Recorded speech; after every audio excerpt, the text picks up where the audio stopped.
Everyone, स्वागत है आप सभी का आपके इस फ्री ऑनलाइन लर्निंग प्लेटफॉर्म में जिसका नाम है लेट्स स्टडी इंडिया। मेरा नाम अवंतिका सिंह है और आज इस वीडियो लेक्चर में हम पढ़ेंगे सिंगल सेल प्रोटीन के बारे में। सिंगल सेल प्रोटीन के पार्ट 1 लेक्चर में हमने देख लिया था कि सिंगल सेल प्रोटीन होती क्या है, ये किन किन माइक्रो ऑर्गेनिज्म से ऑब्टेन होती है और इसकी हिस्ट्री कहाँ से आई है, यानी कि इसकी शुरुआत कब से हुई, सिंगल सेल प्रोटीन एग्जिस्टेंस में कब आया। इस वीडियो लेक्चर में हम जानेंगे कि कौन सी बायोटेक्नोलॉजिकल मेथड का यूज करते हैं हम सिंगल सेल प्रोटीन के प्रोसेसिंग में, या फिर सिंगल सेल प्रोटीन को बनाने के लिए क्या क्या प्रोसेसेस लगते हैं। और ये मेन है, ठीक है, ये आपको पता होना चाहिए, यही आपको एग्जाम में नोट डाउन करना है क्योंकि आपको एप्लीकेशन के अंदर ये पढ़ रहे हैं आप, जेनेटिक इंजीनियरिंग की एप्लीकेशन है, तो आपको पता होना चाहिए कौन सी जेनेटिक इंजीनियरिंग यूज हो रही है for the preparation of single cell protein. ठीक है, तो चलिए स्टार्ट करते हैं। Production of single cell protein. Single cell protein कैसे बनता है? सिंगल सेल प्रोटीन क्या थी? वो प्रोटीन जो हमें एक सिंगल सेल से मिल रही थी। वो बैक्टीरिया की भी सिंगल सेल हो सकती है, किसी भी एक सेल से हम क्या कर रहे हैं, प्रोटीन निकाल रहे हैं, उस प्रोटीन की रिक्वायरमेंट पूरी कर रहे हैं। ठीक है, अपनी किसकी रिक्वायरमेंट पूरी कर रहे हैं? एनिमल्स की और ह्यूमंस की। Okay, what are the steps? कौन कौन से स्टेप्स इन्वॉल्व होते हैं इस प्रोसेस में? पहली प्रोसेस, ये कुछ स्टेप्स हैं जो इन्वॉल्व है in this synthesis of single cell protein. Single cell protein के बनाने के लिए कुछ स्टेप्स लगती हैं। पहला प्रोसेस, हमको सिलेक्शन करना होगा। जो भी हमको माइक्रो ऑर्गेनिज्म चाहिए उसका सिलेक्शन तो करना पड़ेगा। हमें पता होना चाहिए कौन सा माइक्रो ऑर्गेनिज्म टॉक्सिक है, किसमें हार्मफुल जो सब्सटेंस बन रहे हैं, या फिर किसमें प्रोटीन कंटेंट ज्यादा है। तो हमको पहले सिलेक्शन करना होगा, जो हमको माइक्रो ऑर्गेनिज्म चाहिए उसका सिलेक्शन करेंगे। देन अब सिलेक्ट करने के बाद हम क्या करेंगे? Fermentation. Second step is fermentation, यानी कि ज्यादा से ज्यादा नंबर में हम क्या करेंगे, इसको उगा लेंगे, उसकी क्या करेंगे, एक कॉलोनी जो है वो तैयार कर लेंगे। उसके बाद हार्वेस्टिंग। अब बहुत सारी अमाउंट में मैंने तैयार तो कर लिया, ये क्या किया, बहुत सारी अमाउंट में इसको फर्मेंट करके तैयार तो कर दिया, बट अब इसमें से एक्सट्रैक्ट भी करना होगा क्योंकि इसमें न्यूट्रिएंट मीडिया है, बाकी चीजें भी हैं, उसमें से निकालना भी होगा। तो उसको एक्सट्रैक्शन करते हैं, उसको बाहर निकालते हैं, तो उसे कहते हैं harvesting. Then post harvesting treatment, यानी कि अब क्या करेंगे, अब निकाल लिया, देन सेंट्रीफ्यूगेशन कराएंगे। सेंट्रीफ्यूगेशन करा के फिर वॉशिंग करेंगे। वॉशिंग मतलब क्या करेंगे, धुलेंगे, धुल करके सुखा लेंगे। ठीक है, then the last process is processing. Processing करेंगे सिंगल सेल प्रोटीन की। प्रोसेसिंग क्या होती है, यानी कि अब इसकी पैकिंग भी तो करेंगे, यानी कि अभी सेल तो तुमने निकाल लिया, हम लोगों ने सेल तो निकाल ली, ठीक है, ऐसे सेल तो निकाल ली। अब सेल के अंदर और भी कंटेंट है, इसके पास न्यूक्लिक एसिड भी है, इसके पास कार्बोहाइड्रेट्स भी हैं, इसके पास फैटी एसिड्स भी हैं, सारे कंटेंट है सेल के अंदर। तो हमको बस क्या चाहिए, हमें तो बस इससे प्रोटीन ही चाहिए, प्रोटीन चाहिए, बाकी सब्सटेंस हम क्या कर देंगे, इसको डिसॉल्व करना होगा या फिर इसको एलिमिनेट करना होगा। न्यूक्लिक एसिड खाना जो है वो बहुत ही डेंजरस है, हम किसी भी ऑर्गेनिज्म का न्यूक्लिक एसिड नहीं खा सकते। अगर हम खाएंगे तो वो हमारे लिए टॉक्सिक साबित होता है, वो हमारे लिए जहर का काम करता है हमारी बॉडी के लिए, ठीक है, तो उसे हम नहीं खा सकते। तो इस न्यूक्लिक एसिड को डिस्ट्रॉय करना होगा पहले, उसके बाद ही हम इसको कंज्यूम कर सकते हैं। तो ये प्रोसेसिंग इन्वॉल्व होती है। इन हर स्टेप्स को हम एक एक करके समझेंगे कि कैसे होती है प्रोसेसिंग। ओके, तो पहला स्टेप समझते हैं कि क्या हो रहा था, सिंगल मतलब सिलेक्शन कैसे कर रहे हैं। ओके, सिलेक्शन कैसे होता है, सिंगल सेल प्रोटीन को सिलेक्ट कैसे करते हैं, ये क्या है, हमने कुछ कल्चर्स करके देखेंगे, कल्चर करके देखेंगे कि किसमें क्या अमाउंट है, किसी में टॉक्सिन्स ज्यादा तो नहीं है, तो हम चेक करते हैं कि जो बायोमास है उसमें टॉक्सिसिटी ज्यादा होनी नहीं चाहिए, जिसमें टॉक्सिसिटी कम होगी उसी को हम सिलेक्ट करेंगे, उसी ऑर्गेनिज्म को हम कल्चर करेंगे। देन ये क्या, हार्मफुल नहीं होना चाहिए कंज्यूमर के लिए, कंज्यूमर के लिए जो इसको कंज्यूम करने वाला है, यानी कि जो इसको खाने वाला है, इस टैबलेट को जो खाएगा उस टैबलेट को खाने वाले को कोई डिजीज नहीं होनी चाहिए, उसके लिए ये हार्मफुल नहीं होना चाहिए। ऐसा नहीं होना चाहिए कि खा ली और अब क्या हो रहा है, डाइजेशन नहीं हो रहा है। अब मैं आपको एक बात बताती हूँ, आपकी जो मैम है ना, नैनिमा मैम, वो पहले बड़ी पतली सी हुआ करती थी कुछ इस तरीके से, फिर उन्होंने सिंगल सेल प्रोटीन खाना, क्योंकि उनको खाना खाने में तो मन नहीं लगता है, फिर वो क्या किया, उन्होंने सिंगल सेल प्रोटीन खाने शुरू की। अब वो थोड़ी ठीक ठाक दिखती हैं इस तरीके से, ठीक है। तो अब इससे आप जान सकते हैं कि सिंगल सेल प्रोटीन क्या है, आपकी प्रोटीन रिक्वायरमेंट फुलफिल कर सकती है। और प्रोटीन जो है बिल्डिंग ब्लॉक है हमारी बॉडी की, प्रोटीन बहुत ही नेसेसरी है, ठीक है। तो अब उसके लिए हमको हार्मफुल ऑर्गेनिज्म को खाना तो अवॉइड करना होगा। तो ऐसे ऑर्गेनिज्म नहीं खाने हैं जो टॉक्सिक हैं। ओके, देन सिलेक्टेड माइक्रोब्स जो है उन्हीं को हम सिलेक्ट करते हैं।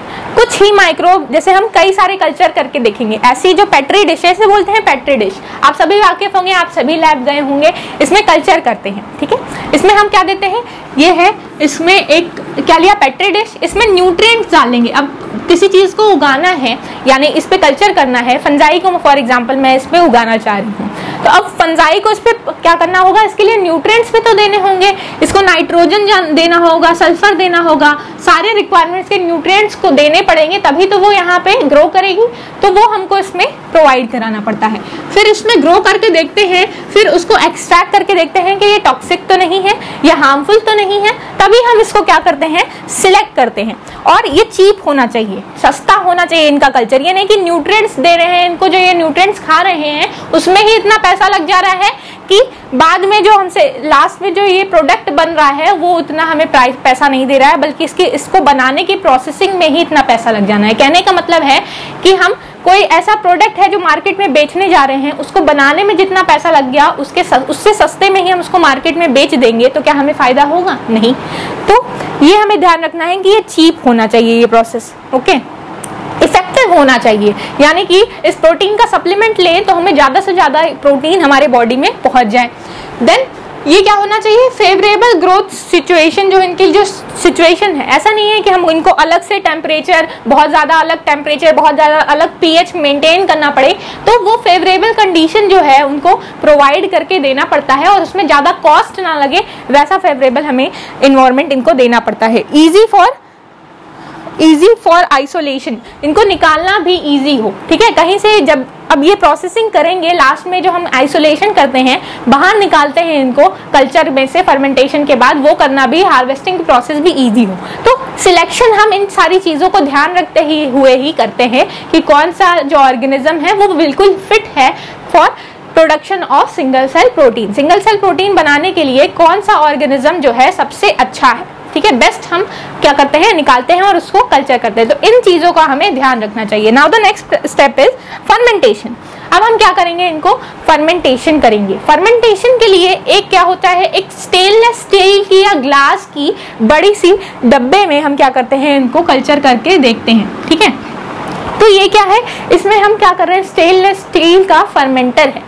फर्मेंटर क्या होता है, फर्मेंटर एक डिवाइस होती है जो स्टेनलेस स्टील की बनी होती है या फिर ग्लास की बनी होती है। इसका जो बेस है वो थोड़ा क्या सा होता है, वो फ्लैट ना होकर के थोड़ा ओवल होता है। ठीक है, ताकि ज्यादा से ज्यादा जगह मिल सके इनको अपना रेस्पिरेशन करने के लिए। अब इसमें क्या करते हैं, फर्मेंटेशन करने के लिए हमको इसको प्रॉपर टेम्परेचर, प्रॉपर पीएच देना पड़ता है। मतलब अगर एल्कली इन्वायरमेंट में ग्रो कर रहे हैं तो एल्कली इन्वायरमेंट देना पड़ेगा, एसिडिक इन्वायरमेंट में ग्रो करते हैं तो एसिडिक इन्वायरमेंट इनको प्रोवाइड करना पड़ेगा। हाई टेम्परेचर चाहिए तो हाई टेम्परेचर देना पड़ेगा, लो टेम्परेचर चाहिए तो लो टेम्परेचर देना पड़ेगा। पीएच मेंटेन करनी होगी, प्रेशर मेंटेन करना होगा, हर चीज को इसमें हम मेंटेन करते हैं। ह्यूमिडिटी मेंटेन करनी होगी। ठीक है, ये सारी कंडीशंस को हम मेंटेन करते हैं। देन क्या है, स्टेरलाइज कंडीशन। हम ये भी देखते हैं कि जिस फर्मेंटर में हम इनको क्या करेंगे, कल्टीवेट करेंगे। हमने सिलेक्ट तो कर लिया, पहले स्टेप में सिलेक्ट तो कर लिया, अब उसको ज्यादा से ज्यादा मात्रा में फर्मेंट करना है। ठीक है, हमने देख लिया कि हाँ ये ऑर्गेनिज्म था, जैसे कि स्पाइरुलिना है, स्पाइरुलिना वो फिट तो है, बहुत अच्छी है, हमने सिलेक्ट कर लिया, ज्यादा टॉक्सिन्स तो ये प्रोड्यूस नहीं करती। अब उसको लार्ज अमाउंट में ग्रो करने के लिए, ज्यादा से ज्यादा इसकी जनसंख्या बढ़ाने के लिए हम फर्मेंटर का यूज करते हैं। इसमें उसको न्यूट्रिएंट देने पड़ेंगे, इस फर्मेंटर में उसको प्रॉपर टेम्परेचर, पीएच उसके अकॉर्डिंग देना पड़ेगा, उसमें वो ग्रो करेगी, है ना। तो और ये भी चेक करना होगा कि ये स्टेरलाइज है कि नहीं, कोई और ऑर्गेनिज्म तो इसमें नहीं ग्रो कर रहा है। तो क्या हो जाएगा, अगर कोई और ऑर्गेनिज्म आ जाएगा, स्पाइरुलिना ग्रो कर रहे हैं, उसके जगह कोई और ऑर्गेनिज्म, जैसे कि हवा में कोई और ऑर्गेनिज्म उड़ रहा था, ई कोलाई थी, वो जाकर के इसमें गिर गई, तो वो क्या होगा, कंटामिनेटेड। तो वो नहीं होना चाहिए, एक स्टेरलाइज एनवायरनमेंट देना चाहिए ताकि यहाँ पे कोई और बैक्टीरिया, कोई और वायरस यहाँ पे ऑलरेडी मौजूद ना हो। इसके लिए बहुत ही पैसे लगते हैं। देन फेड बैच कल्चर्स में इनको ग्रो करना होता है। फेड बैच कल्चर क्या होता है? फेड बैच कल्चर वो होता है जिसमें हम टाइम टू टाइम न्यूट्रिएंट देते रहते हैं। अब बीच बीच में चेक करेंगे कि न्यूट्रिएंट्स की कमी तो नहीं है, तो वो डालते रहेंगे। और इसमें ये क्या होता है, इस प्रोसेस में फेड बैच कल्चर में कल्चर इस तरीके से करते हैं कि ये पूरा क्या हो, न्यूट्रिएंट्स इसमें हर टाइम भरा रहे, हर बार इसको न्यूट्रिएंट देते रहेंगे और लास्ट में, सबसे लास्ट में हम प्रोडक्ट को एक्सट्रैक्ट करते हैं। जैसे किसी और कल्चर में क्या होता है, टाइम टू टाइम जो है हमारा जो प्रोडक्ट है वो हम निकालते रहते हैं, बट इसमें क्या करेंगे, इसमें हम कल्चर को सबसे लास्ट में निकालेंगे। ठीक है, सबसे अंत में जब ये क्या होगा, जब ज्यादा से ज्यादा अमाउंट में ग्रो कर जाएगी स्पाइरुलिना, उसको हम फिर निकालते हैं। ठीक है, तो ये होता है फर्मेंटेशन, यानी ज्यादा से ज्यादा मात्रा में उनको पैदा कराना। देन हार्वेस्टिंग, अब इसको निकालना भी तो होगा। हमने बहुत सारी अमाउंट में उसको पैदा तो कर लिया, सिंगल सेल प्रोटीन को हमने बहुत सारी लार्ज अमाउंट में प्रोडक्शन तो कर लिया, किससे, हमने फर्मेंटेशन से कर ली। अब हमको उसको एक्सट्रैक्ट करना है, उनको बाहर निकालना है उस कल्चर से। तो हम कैसे कल्चर से बाहर निकालेंगे, उसमें क्या होगा, न्यूट्रिएंट्स भी होंगे, पानी भी होगा, बहुत सारी चीजें होंगी, पीएच के लिए भी हम कुछ डाले होंगे, तो उन चीजों से उसको बाहर निकालना होगा। ठीक है, तो हमको उसको फिल्टर आउट करना पड़ता है। तो हम क्या करते हैं, किस मेथड का यूज करते हैं, हम यूज करते हैं इस मेथड का, जिसे कहते हैं डिकेंटेशन। डिकेंटेशन क्या होती है, इसमें हम डेंसिटी का यूज करते हैं। डी से क्या है, डिकेंटेशन, और इसी से डी से आप याद रख सकते हैं कि डेंसिटी का यूज करते हैं फॉर एक्सट्रैक्शन, है ना, बाहर निकालने के लिए। अब हम क्या करेंगे, जो न्यूट्रिएंट्स हैं, जो बाकी चीजें हैं, वो हम क्या करेंगे, डेंसिटी के बेसिस पे क्या कर लेंगे, अलग कर लेंगे, सेपरेट कर लेंगे। जो हल्की चीजें हैं वो ऊपर चली जाएंगी, जैसे लिक्विड हल्का होगा वो ऊपर चल जाएगा। जो सॉलिड है, यानी कि जो हमारा सिंगल सेल प्रोटीन है, वो नीचे इकट्ठा हो जाती हैं। इसी प्रोसेस को हम बोलते हैं डिकेंटेशन। तो डेंसिटी के हिसाब से अलग करना और क्या करना, फिल्टर आउट कर लेना हमारी चीजों को। फिर पानी को हम गिरा देंगे और ये जो हाई डेंसिटी के सब्सटेंस है, यानी कि हमारी सिंगल सेल प्रोटीन थी, उसको हम अलग कर लेंगे। Now the next step is, इसके बाद क्या होता है, हमने हार्वेस्टिंग तो कर ली, अब हम करेंगे post harvesting process.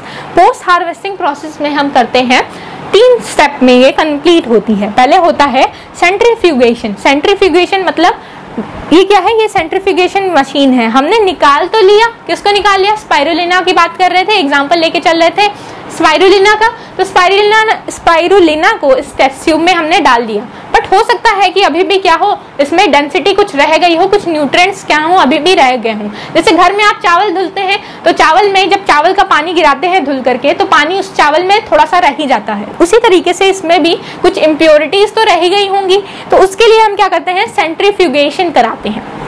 Centrifugation washing machine देखिए आपने, जितने तेजी से घूमती है ना, उस तरीके से ये भी आरपीएम की, मतलब क्या होता है, रोटेशन पर मिनट क्या होता है, इसका होता है जैसे 200 हो या 1000 बार हो, इस तरीके से ये बहुत स्पीड में रोटेट करता है टेस्ट ट्यूब। और क्या होता है कि ये जो है डेंसिटी के हिसाब से बढ़ जाता है। जो लाइट चीजें हैं वो ऊपर चली जाती हैं और जो वेटेड चीजें हैं वो नीचे इकट्ठा हो जाती हैं टेस्ट ट्यूब में। फिर हम इसको अलग अलग कर लेते हैं। देन वॉशिंग करते हैं, अब उसकी साफ सफाई करेंगे। अभी भी कोई इसमें इम्प्योरिटी है तो वो क्या हो, उसमें साफ सफाई वॉशिंग कर देंगे, फिर सुखा लेंगे, ड्राइंग करते हैं। तो ये होती है पोस्ट हार्वेस्टिंग प्रोसेस। ओके, अलग अलग टेक्निक करते हैं, अलग अलग तरीके से इसको अलग करते हैं। Then processing of SCP. Then अब अभी ये लास्ट स्टेप है, ठीक है, मतलब अभी हमने क्या कर लिया कि उसको बाहर तो निकाल लिया, सुखा लिया, अब उसकी क्या करनी है, प्रोसेसिंग। अब सेल है हमारे पास, सेल है तो, लेकिन उसके पास क्या होंगी, अब सेल में क्या क्या होता है, कार्बोहाइड्रेट्स होते हैं, फैट्स होती है, प्रोटीन होती है। तो प्रोटीन तो हमें चाहिए, बट अभी कार्बोहाइड्रेट निकालना है, उसका न्यूक्लिक एसिड यानी डीएनए होगा या आरएनए होगा, उसको अलग करना है, और फैट्स हैं उनको अलग करना है। वो चीजें जो हमें नहीं चाहिए उनको अलग करना है, और प्रोटीन को हमको बाहर निकाल लेना है। उसके लिए क्या होता है, प्रोसेसिंग करनी पड़ती है। तो जितना भी उसके अंदर सॉल्ट्स होंगे कुछ, वो भी अलग करने हैं, लिपिड्स होंगी, न्यूक्लिक एसिड होगा, कार्बोहाइड्रेट्स होंगे, फैट्स होंगे, उनको अलग करना है। उसके लिए हम क्या करते हैं, हम 3 मेथड से उसको अलग करते हैं। पहले क्या करेंगे, सबसे पहले हम क्या करते हैं कि हम इसको सेल को तोड़ेंगे। सेल होगी, सिंगल सेल होगी, उसको तोड़ेंगे, क्रशिंग करेंगे, या तो उसको मैकेनिकल मेथड से तोड़ सकते हैं कि क्रशिंग कर दें उसको, ठीक है, क्रम्बल कर दें उसको, उस तरीके से हम क्या कर सकते हैं, अलग कर सकते हैं। फिर फिजिकल फीचर्स भी हम या फिजिकल मेथड से अलग कर सकते हैं, फ्रीजिंग कर दें उनको, या फिर शॉक, हीट शॉक दें, एक बार ठंडे पानी में डालें, एक बार गर्म पानी में डालें। हीट शॉक से उसकी वॉल जो है वो रप्चर हो जाएगी, प्लाज्मा मेम्ब्रेन जो है उसका टूट जाएगा, तो थर्मल शॉक्स दे सकते हैं। ग्राइंडिंग, ये ग्राइंडिंग किस में आ जाएगी, ये मैकेनिकल प्रोसेस है। देन थॉइंग थॉइंग किस में आ जाएगा बच्चों? थॉइंग आ जाएगा। ये क्या है? फिजिकल प्रोसेस है। इस तरीके से हम क्या करते हैं, कई प्रोसेसेस का यूज करके फिजिकल, मैकेनिकल और केमिकल के लिए हम एंजाइम्स डाल करके वॉल को तोड़ सकते हैं या फिर सॉल्ट डाल करके वॉल को तोड़ सकते हैं। देन अब ये क्या हुआ, इससे क्या होगा, बाहर आ जाएंगे सारे एलिमेंट्स जो हैं वो बाहर आ जाएंगे, कार्बोहाइड्रेट बाहर निकल जाएगा, प्रोटीन्स बाहर आ जाएंगी, सारी चीजें जो सेल की हैं वो बाहर आ जाएंगी। अब उसमें से हमको न्यूक्लिक एसिड को भी तो डिसॉल्व करना होगा, क्योंकि न्यूक्लिक एसिड जो है उसका वो सबसे ज्यादा उस सिंगल सेल प्रोटीन में डेंजरस है हमारे कंजप्शन के लिए। तो न्यूक्लिक एसिड को हटाने के लिए हम क्या करते हैं, 10% ऑफ NaCl यानी कि 10% of salt solution, common salt solution उसमें डाल देते हैं। उसमें क्या होगा, न्यूक्लिक एसिड डिस्ट्रॉय हो जाएगी। अगर तब भी नहीं होती है तो हम क्या डालते हैं उसमें, NaOH डालते हैं। NaOH जो है सोडियम हाइड्रोक्साइड से हम इसको क्या करते हैं, डिसॉल्व करने की कोशिश करते हैं। तो केमिकल मीन्स से भी हम इसको डिसॉल्व करने की कोशिश करते हैं, या थर्मल शॉक दे देंगे। फिजिकल मीन्स से, थर्मल शॉक से भी हो सकता है। एक बार गर्म क्या हुआ, बहुत फ्रीजिंग है ना, 0 डिग्री सेल्सियस पे फ्रीज कर दिया, और एक बार बहुत ही हीट शॉक दे दिया, गर्म माहौल में रख दिया, तो इतने टेम्परेचर चेंज में, वास्ट टेम्परेचर चेंज से क्या होगा, न्यूक्लिक एसिड डिस्ट्रॉय हो जाती है। न्यूक्लिक एसिड मतलब DNA या RNA। देन एंजाइम ट्रीटमेंट, या तो हम क्या कर सकते हैं, एंजाइम ट्रीटमेंट यानी कि राइबोन्यूक्लियेज डाल दें। राइबोन्यूक्लियेज क्या करेगी, हमारे राइबोन्यूक्लियेज RNA को खा जाएगी। या फिर हम क्या सकते हैं, डीऑक्सी राइबोन्यूक्लियेज डाल सकते हैं।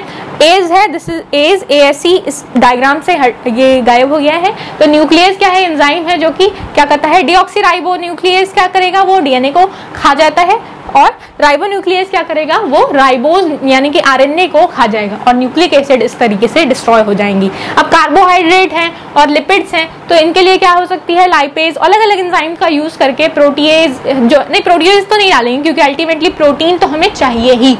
तो अब हम क्या करते हैं, ये हमारी जो भी प्रोटीन है वो हम एक्सट्रैक्ट कर लेते हैं सुखा करके, और जैसे ही एक्सट्रैक्ट होती है इसको हम या तो ऐसे पाउडर के फॉर्म में आता है, या फिर ये टैबलेट्स के फॉर्म में आता है, जिसको नैनिमा मैम खाती हैं।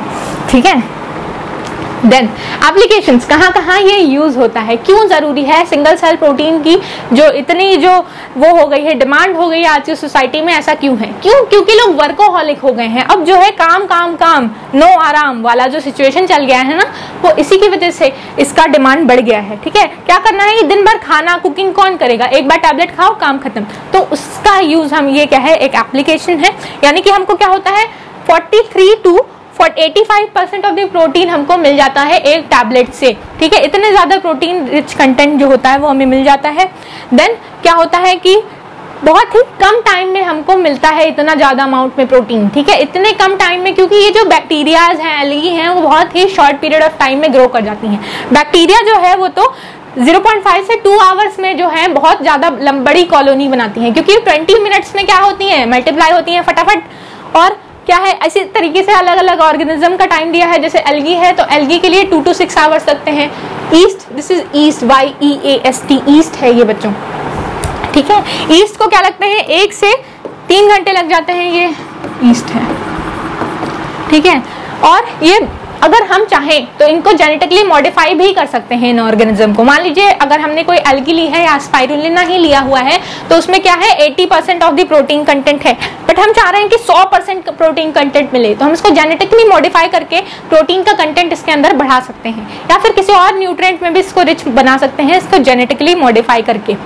देन ये क्या होता है, use variety of raw materials. अब ये अपने सोर्स के लिए, अब कोई भी ऑर्गेनिज्म है, इनको क्या करना पड़ेगा, ग्रो करना पड़ेगा फर्मेंटेशन के लिए, तो इनको न्यूट्रिएंट देना पड़ेगा। न्यूट्रिएंट हम कैसे दे सकते हैं इनको, ये कोई भी कार्बन सोर्स को फीड कर सकते हैं। तो हम देख रहे हैं कि अलग अलग, और अब प्लास्टिक को भी ऐसा बनाया जा रहा है कि डिस्ट्रॉय है जो, इनको क्या दिया सके, इनको सप्लीमेंट के रूप में हम क्या करें, प्लास्टिक के ऊपर ही फीड करा दें। बट क्या ये यूजफुल होंगी, उस बैक्टीरिया को खाना जो कि प्लास्टिक पे पली है, वो क्या हमारे लिए हार्मफुल होगा या हमारे लिए बेनिफिशियल होगा, ये तो टाइम के साथ ही पता चलेगा। बट अलग अलग न्यूट्रिएंट मीडियम पे इनको फीड करा सकते हैं एज देयर कार्बन सोर्स। ठीक है, ये अलग अलग न्यूट्रिएंट मीडियम पे ग्रो कर सकती हैं, और हम चीप जो है न्यूट्रिएंट मीडियम जो है अप्लाई करते हैं और उस पर ये ग्रो करती हैं। देन इजिली आइसोलेटेड, आसानी से हम इसको क्या कर सकते हैं, वहां से हम देख रहे थे डिकेंटेशन मेथड के थ्रू डेंसिटी के ग्रेडियंट का क्या कर रहे थे, जो भारी है SCP उसको अलग कर ले रहे थे, और जो ऊपर फ्लूइड था उसको अलग कर ले रहे थे। तो इजिली आइसोलेट किए जा सकते हैं, मतलब निकाले जा सकते हैं। और ये हाई यील्ड प्रोटीन एक बार में हमको खूब सारी प्रोटीन दे देती है, बहुत सारे SCP एक बार में तैयार हो जाते हैं, ठीक है। और कैन प्रोड्यूस, या जल्दी जल्दी प्रोड्यूस होते हैं, जल्दी जल्दी आइसोलेट हो सकते हैं, और इसका बहुत सारा एप्लीकेशन है। इकोलॉजिकली ये बहुत ही बेनिफिशियल है। ये लास्ट लाइन यहाँ पे हट गई, इसका यहाँ लिखा हुआ है इट इज बेनिफिशियल इकोलॉजिकली।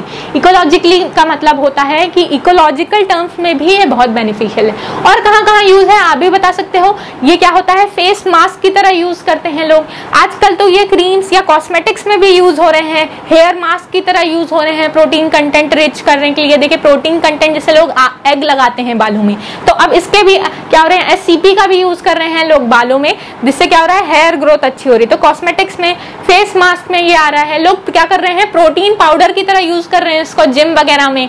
और कहाँ यूज हो रहा है इसका, बहुत ज्यादा एप्लीकेशन आज के टाइम में है कि हम क्या कर रहे हैं, दिन भर खाना बनाने की जगह हम क्या कर रहे हैं, सप्लीमेंट्स के रूप में गोलियों को खा ले रहे हैं, ताकि हमारा टाइम भी बच जाए और हमें न्यूट्रिएंट रिक्वायरमेंट भी हमारी बॉडी की हो जाए, पूरी हो जाए। और ये कहाँ, एस्ट्रोनॉट्स पे यूज हो रहे हैं। बट इसके डिसएडवांटेज भी है, हो सकता है कि वो टॉक्सिन्स क्रिएट कर दे, किसी किसी के लिए ये एलर्जिक भी हो सकता है, एलर्जिक रिएक्शन, किसी किसी को ये सूट नहीं करता है सिंगल सेल प्रोटीन, किसी किसी को डाइजेशन में भी प्रॉब्लम हो जाती है, इनडाइजेशन हो जाता है खाने के बाद, खाने नहीं पचते हैं, किसी किसी को एलर्जी होती है, किसी किसी को क्या होता है कि खाने के बाद ये हार्मफुल इफेक्ट देता है, यानी कि फूड पॉइजनिंग तक भी हो जाती है। किसी रेयर केस में ही ऐसा होता है कि कोई एलर्जी हो गई हो या फूड पॉइजनिंग हो। टॉक्सिन्स प्रोड्यूस करते हैं, तो हमें ध्यान से क्या करना पड़ता है, सिलेक्शन करना पड़ता है, किसी प्रॉपर ऑर्गेनिज्म को ही लेते हैं जो टॉक्सिसिटी ना क्रिएट करें, ठीक है। लेकिन अगर अच्छे से प्रोडक्शन नहीं हो रहा है, ध्यान नहीं दिया जा रहा है, जहाँ पे मास प्रोडक्शन हो रहा है, तो हो सकता है कि वो ऐसी टैबलेट्स बना दें और वो मार्केट में आ जाएं जो कि हार्मफुल हो। अगर हमारे एडल्ट के लिए हार्मफुल नहीं है, तो हो सकता है कि बच्चों के लिए हार्मफुल हो। बहुत ही एक्सपेंसिव मेथड है। एक्सपेंसिव क्यों है, क्योंकि हमको बहुत सारा अरेंजमेंट करना पड़ रहा है, हमें क्या करना पड़ रहा है, न्यूट्रिएंट मीडियम सप्लाई करना पड़ रहा है, हमें जो फर्मेंटेशन लगानी पड़ रही है, फर्मेंटेटर्स लगा रहे हैं हम बड़े बड़े, तो लार्ज अमाउंट ऑफ प्रोडक्शन के लिए ये बहुत एक्सपेंसिव है। और बार बार इनको क्या करना पड़ता है, स्टेरिलाइजेशन का ध्यान रखना पड़ता है कि कंटेनर साफ तो है ना, दोबारा साफ करो, फिर नई जो कल्चर है उसको क्या करें, कल्टीवेट कर। तो यह क्या करते हैं, स्टेरिलाइजेशन का ध्यान प्रॉपर रखते हैं, बार बार स्टेरिलाइज करिए स्टीम से, हॉट स्टीम से इसको साफ करिए। तो और हो सकता है कि ये कभी कभी अपना कलर भी चेंज कर लेते हैं, और कभी कभी ये टेस्ट भी इनका खराब लगता है कुछ लोगों को। तो ये इसके डिसएडवांटेज है। और कभी कभी किडनी स्टोन्स भी देखे जाते हैं लोगों को, स्पाइरुलिना खाते खाते या टैबलेट्स खाते खाते अल्टीमेटली एक एज आती है जब इनको किडनी में स्टोन्स भी होने लगते हैं। और तो ये इसके कुछ डिसएडवांटेज हैं। इसी के साथ आपका ये टॉपिक खत्म होता है। मिलते हैं नेक्स्ट वीडियो लेक्चर के साथ। टिल देन पढ़ाई करते रहिए। Thank you very much.